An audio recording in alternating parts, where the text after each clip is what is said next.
Tapi saya ingat bahwa Nabi Muhammad menulis naskah Traktat Madinah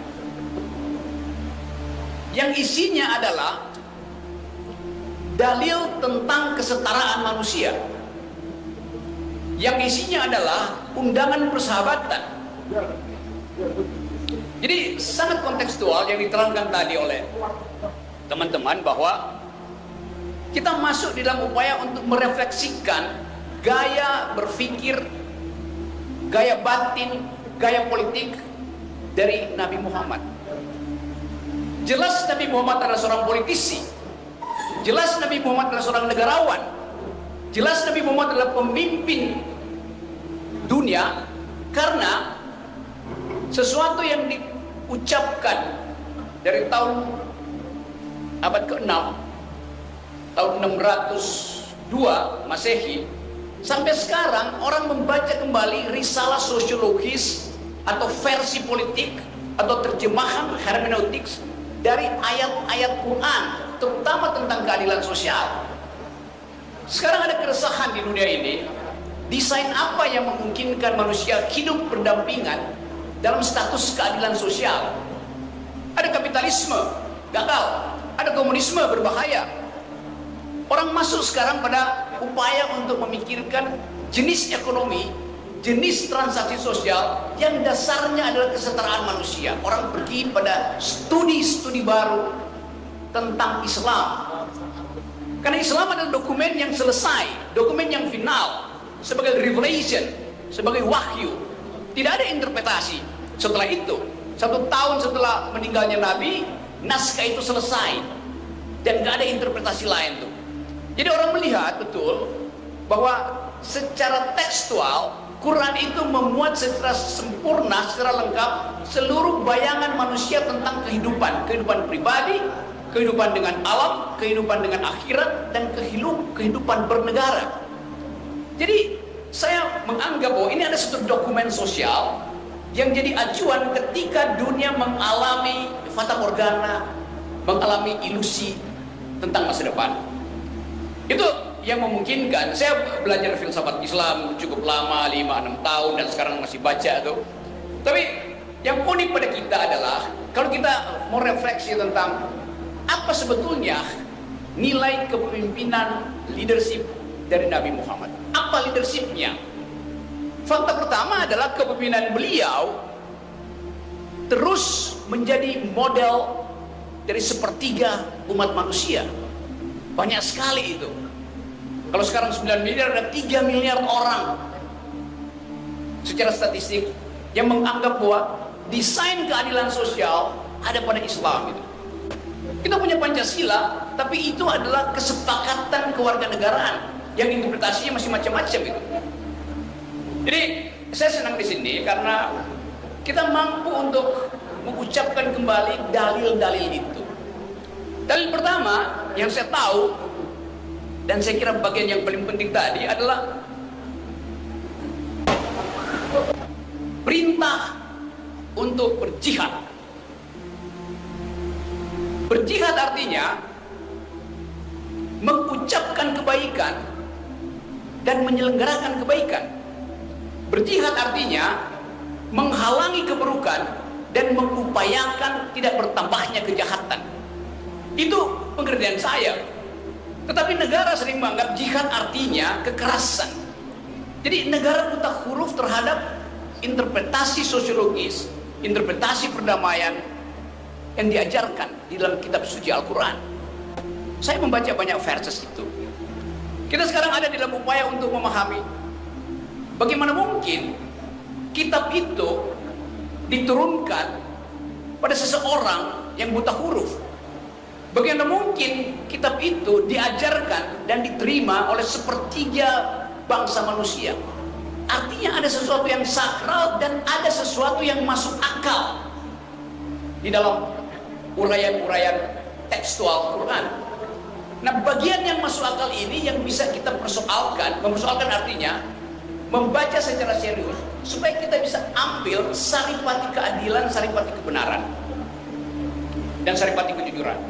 Tadi di meja itu saya sendirian mendengarkan bapak-bapak bicara pakai bahasa Aceh.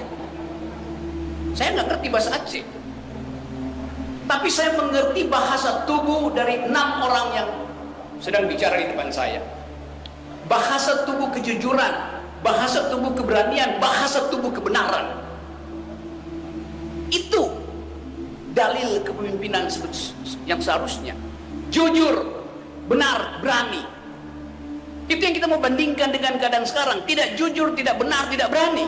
Kalau Nabi adalah pemimpin, terjemahannya dia adalah leader.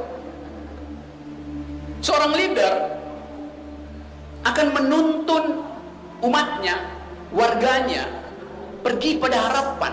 Itu namanya leader. Ada wahyu di depan yang kita upayakan diselenggarakan oleh seorang pemimpin. Di dalam sistem bernegara, wahyunya namanya konstitusi. Tetapi justru konstitusi itu yang sekarang sedang dipermainkan oleh seseorang untuk memperpanjang kekuasaannya. Jadi dari awal kita lihat bahwa kalau dia leader, dia paham bahwa tuntunan itu harus menghasilkan harapan. Kalau sekarang kepemimpinan politik kita nggak ada harapan, orang frustrasi di mana-mana itu. Jadi kita berpikir bahwa IKN itu adalah semacam upaya untuk memperlihatkan kemegahan bangsa. Di situ akan ada perusakan lingkungan, di situ akan ada makhluk Tuhan yang akan disingkirkan demi menanam beton di IKN. Padahal doktrin Islam adalah pelihara, hormati semua makhluk.